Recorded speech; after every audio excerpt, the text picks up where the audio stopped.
Okay lang si PRD. Ano siya, in good mood siya. Ngayon, nagtanong lang siya kung bakit hindi dumating yung apo niya. Kasi yun yung supposedly dapat magbisita today. At nabanggit ko sa kanya na hindi sanay sa malamig, mainit na weather. Sanay sila sa Pilipinas na weather. So, nag-ubo at sipon yung mga bata. At yon yung topic ngayon. Sabi ko nga kanina, medyo naughty siya, so hindi siya for public consumption. At, yun lang naman. Tapos yung, yung nabanggit niya yung mga girlfriend niya. Nabanggit niya yung mga girlfriend niya. So, may question pa kayo. May question pa? Okay naman siya kanina. Ano lang yung messy lang yung kanyang, sabi ko sa kanya, mag-shave siya, mag-shave. Messy yung kanyang beard tsaka bigote.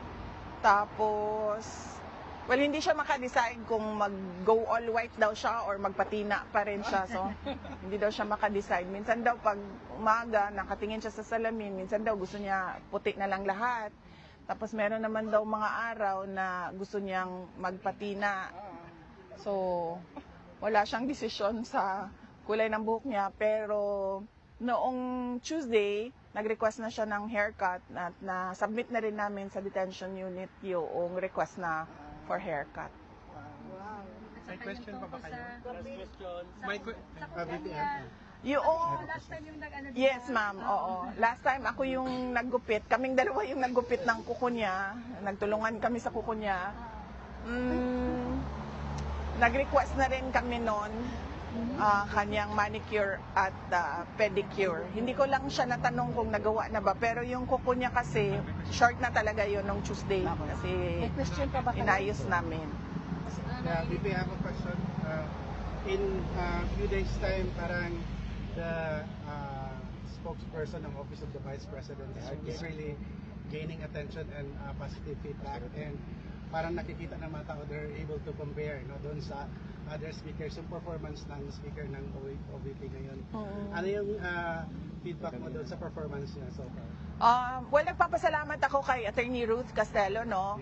Dahil sa panahon ngayon, madami talagang ayaw tumulong dahil anti-Duterte sila, at pangalawa, dahil yung iba natatakot, baka daw sila ay habulin ng administrasyon. Nagpapasalamat kami kay Attorney Ruth Castelo dahil meron siyang interes na tumulong sa Office of the Vice President, at yung desisyon na kumuha ng spokesperson for the Office of the Vice President ay galing din sa mga kasamahan namin sa opisina. Dahil iba kasi yung tao na Vice President, iba din yung opisina na Office of the Vice President. So dapat merong tigapagsalita doon sa mga ginagawa nila doon sa loob ng Office of the Vice President. Vice, may maasahan ba ang taong bayan na makauwi pa si PRD sa lalong madaling panahon? Paano ko ba sagutin yan, ha?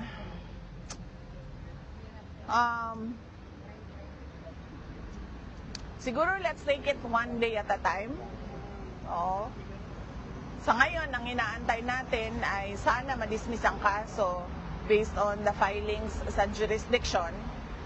At in the meantime, mabigyan din siya ng interim release habang nagtatalo yung mga abogado at prosecutor dyan sa loob ng korte. Mabigyan siya ng interim release dahil sa edad niya at dahil sa kanyang kalusugan. So, hindi ko talaga siya mabigyan ng definitive timeline. Hindi ko lang alam kung kaya masagot ng abogado kung merong definitive timeline at kung gaano kataas yung chances na makauwi si dating Pangulong Duterte sa Davao City. So, sinabihan ko na rin si Attorney Kaufman na kung pwede, he makes himself available sa Philippine media para masagot yung mga tanong ng mga kababayan natin at mga supporters ni dating Pangulong Rodrigo Duterte. Maliban sa huling habilin ni PRD, ma'am, may mensahe pa ba siya sa taong bayan? Well, hindi ko siya natanong, sorry. Hindi ko siya natanong ngayon kung ano yung mensahe niya sa taong bayan. But, sorry ha, may na-discuss kami kanina. Ano nga ba yung na-discuss namin? Sorry, nakalimutan ko na. Medyo mahaba kasi yung 1 hour and 30 minutes. Tapos, bawal kasi magdala ng pen and paper doon. So, based on memory lang lahat. Well, yun. Try ko i-remember ha. Meron kami napag-usapan kanina eh. Ano niya, parang message niya about life. About life. Oh, that's interesting. Ma'am, Very philosophical. Yes. one last question na lang, ma'am. Ay, ngayon kasi, ma'am, sa Philippines, calamity, especially in Cebu, ma'am, na there's really a lot of floods. So, mensahe po, ma'am, sa Philippines. Sa nangyari Yes, ngayon, oo. ma'am. Napakahalaga, no? July is National Disaster Resilient Month. Napakahalaga na yung mga tao, alam nila kung ano yung mga posibleng kalamidad na sa lugar nila. Tulad ng pagbaha or kung merong malapit na bulkan sa kanila, mga earthquake o pagsabog ng bulkan. At syempre bagyo, merong mga areas na mas madalas ang bagyo sa atin doon sa Pilipinas. Yung mga pagbaha dahil sa pag-overflow ng kanilang mga drainage at kanilang mga sapa. Saan na yung sapa? Ilog. Oo. So, yun, dapat kailangan lahat ng bahay, alam nila kung ano yung mga posibleng kalamidad na kakaharapin nila. Tapos, nakahanda din yun kung ano yung gagawin nila dapat pag dumating na yung sakuna, yung emergency, yung kalamidad. Tapos, kailangan din na napapag-usapan ng mga lahat ng nasa loob ng bahay kung ano ba yung kanya-kanyang role at ano yung kanya-kanyang gagawin. At na mahalaga din na nakahanda yung kanilang emergency kit o yung go bag na tinatawag para pag nandyan na yung emergency, ilain na lang nila yung go bag at masecure sila for about 3 to 5 days, no, gamit yung go bag nila. At yung Office of the Vice President, nandyan pa rin yung Disaster Operations Center namin. Ito yung in-institutionalize namin, no, sa loob ng OVP. Isa na talaga siyang center kung saan meron talagang mga tao na nakatutok sa mga emergencies and calamities, na nakadevolve din yung iba doon sa mga satellite offices namin sa iba't ibang probinsya para mas mabilis yung galaw nila. Yun nga lang, limited kami sa budget namin, sa pamimigay namin ng disaster kits, no, at tulong. Kaya yung mga iba, meron tayong mga kababayan na gusto tumulong din. Sinasabihan namin sila na kung pwede, idiretso na lang nila doon sa local government unit at sa local disaster council kung saan sila gustong tumulong. So, disaster prone talaga ang Pilipinas. Kaya dapat din talaga malaki yung budget natin sa disaster risk reduction and mitigation, preparedness, and response. Yes. At least, ma'am, alam niyo, ma'am, kasi the other, hindi daw niya alam. I'm talking about Well, I do not know. Kasi suppose... Nasa hik, alam pa, no? Hindi kasi niya alam. Oh, hi. VP, totoo ba yung sabi nila na ngayon sa Philippines yung deposit mo na mayroon ng 20% tax? Totoo ba yun? Bill pa ba siya o batas na? Batas na siya, ma'am. Batas na siya. So, kung ano niyo po, kung... Ano yun siya? Yung capital, yung interest lang ang pagpupunan ng interest lang. Opo. Okay, imagine. So, wala ka ng interest, bali? Ubos na.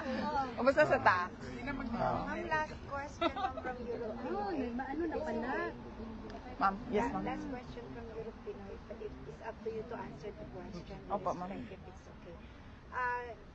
I don't know if you have seen the presented document for September for the defense. If so, is it possible to share what is your opinion on the presented documents, the position of power defense? Yung sa confirmation, ma'am, of charges, no, sa September sa ICC, wala po akong ma'am, access sa documents ng lawyers. As sinabi ko po kanina, sinabihan po namin si Attorney Kaufman to make himself available sa Philippine media. In fact, not just sa Philippine media, sa lahat ng media outlets interested na magtanong tungkol sa kaso ni dating Pangulong Duterte. Thank you very much. Ma'am, bukas may ano po? Yes, big event. opo.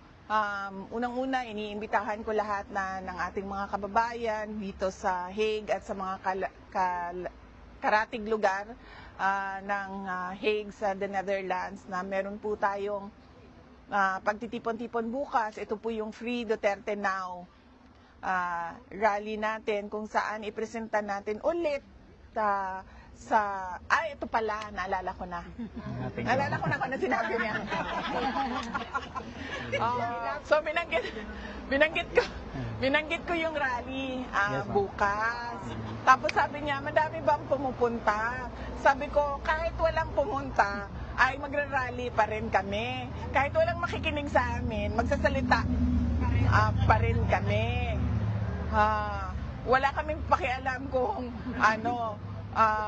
may tao or walang tao na darating, magsasalita pa rin kami sa ginawa ng BBM administration at ng ICC at kung ano yung ginagawa sa kasos niya at sa kanya. Yes, ma'am. At ang sabi niya, well, that is, hindi thoughtful ang term na ginamit niya kanina eh. Pero ang message is, well, that is thoughtful. Yun yung, pero hindi thoughtful ang ginamit niya na term kanina. Kalimutan ko lang ngayon. So yun. Thank you, ma'am. Sir. Next week, BP, may bisita pa rin kayo. Next week, Opo, meron akong Monday, Tuesday, Wednesday. Monday, Tuesday ako and then Wednesday si Hanilet na. Ma'am, may nagpapatanong po dito. Ano daw po ang reaksyon nyo na naging third nominee po ng Dilog Party List, yung asawa po ni Romualdez. Tatlo na po sila sa Congress. Anak niya, asawa, tapos si Romualdez. That is a question best answered by other party lists, no? Dahil sila yung merong interest sa ganyan, dahil sila yung merong mga nominees, 1, 2, 3 nominees, no? So, merong iba dyan na mga party lists na maybe inalaw or hindi inalaw ang kanilang mga nominees, kaya sila yung mas karapat dapat na mag-question about sa pag-appoint ng isang member ng party list to the seat. Ma'am, how do you assess PRD? I mean, few days bago alis na naman kayo, how do you assess it? Okay naman siya. Paniwala ko kung pwede lang siya umaten bukas, atin yun bukas. Okay lang siya. Nakakain na siya. Hindi ko siya tinanong pero tinanong ko yung guard na kasama ko kanina na nag-escort sa akin palabas. Tinanong ko siya actually yan na lang yung tanong ko sa kanila lagi pag lumalabas ako, pwede bang magdala ng pagkain para sa kanya kasi alam ko, sigurado ako, hindi lang niya binabanggit, namimiss talaga yung kanang munggus ba? Munggus, inununan, ana. At nagsabi na naman ulit na hindi daw pwede. Pero sige lang, tulad ng paggagawa ng rally kahit walang tao, hindi rin ako mapapagod na makiusap kung pwede ba magdala ng pagkain. Baka dumating ang isang araw na magsabi na sila na, oo, sige, magdala na ng pagkain. Pag nga kung pwede magkawin dito, nakakabigyan ako. Salamat sa tulong ninyo, sa dasal ninyo, sa suporta ninyo. Meron dito mga hindi tiga Netherlands, hindi tiga Hague, pero pumunta kayo dito, gumastos kayo ng pera para magpakita ng suporta kay dating Pangulong Duterte. Sabi ko nga, at yun din ang sabi ni Senator Amy, di ba? Pareho kami nang sinasabi. Hindi ito about the person eh. This is not about President Rodrigo Roa Duterte. This is about a Filipino that was illegally taken from his country and brought to another country to be, for detention, to be imprisoned. One last question na lang. Natanong niyo ba kay Attorney Nicolas Tucman yung picture?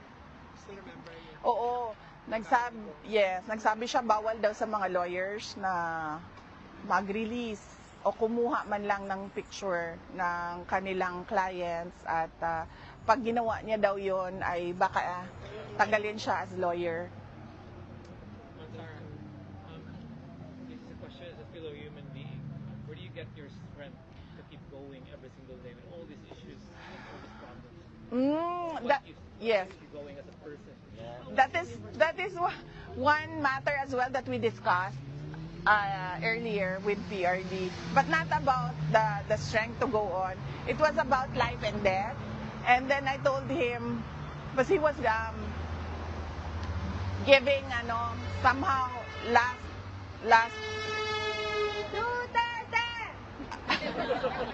somehow giving his last wishes about what to do with his motorcycles, those kinds of things. And then I told him, and about the cremation again. So I told him that it is not a problem with me because life and death is a matter of fact with me. Like say for example, nandyan ka sa loob ng kulungan, that's a fact.